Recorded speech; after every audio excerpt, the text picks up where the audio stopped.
graph y equals 1/3 of x, and then determine all of these things. So whenever you're going to graph this, you're going to look at what the base is. The base is 1/3.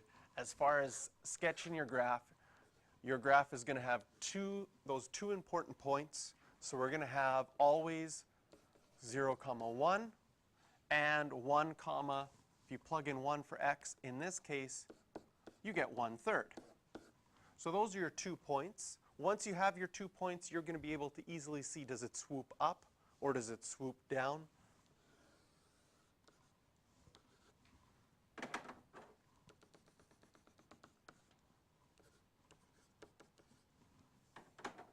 In this case, it swoops down.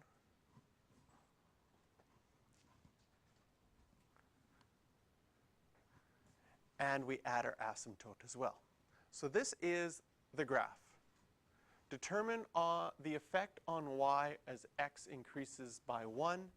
Every time x increases by 1, what do we have to do to our y value? Well, if we take our next point, you're going to get 2, 1/3.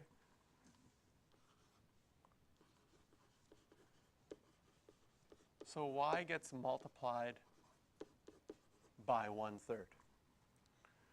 Is this function an increasing or decreasing function? The way we determine that is we think, as we're going from left to right, is my graph going up or is it going down?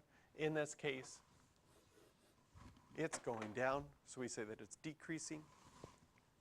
The intercepts, well, we have a y-intercept at 1, because we have the point 0, 1, but there are no x-intercepts because we have an asymptote at y equals 0. The equations of any asymptotes, along the x-axis there, the equation is y equals 0. Do you know why horizontal asymptotes are always y equals? Or have you just memorized that as well? Okay. The reason for it is if you pick any point, so we have an asymptote on the x-axis. Any point that I pick on the x-axis, no matter where I pick it, those are not to scale. But what's in common? You always have a 0. Where? For the y-coordinate. So what's in common? Y is always equal to 0 for every single point on that graph. So that's why we have equations that are horizontal are always y equals, because you're looking for that common idea that the y-coordinate's always equal to 0. It doesn't matter what x is. Okay? It's confusing because you're like, but this is my x-axis. Shouldn't it be x equals 0 for my x-axis and y equals 0 for my y-axis? But when you look at the reasoning behind it, every single y-coordinate's equal to 0. So that's why the equation is y equals 0. The domain of the function, there are no values of x that are not allowed, so the domain is everything. The range of the function, we just have positive values of y. So you can either write it as y equals 0, or in interval notation,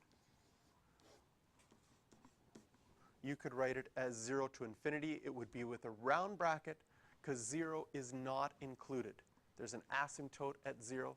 That means that value is not included in our y values. And so it just is greater than 0, but not greater or equal to 0.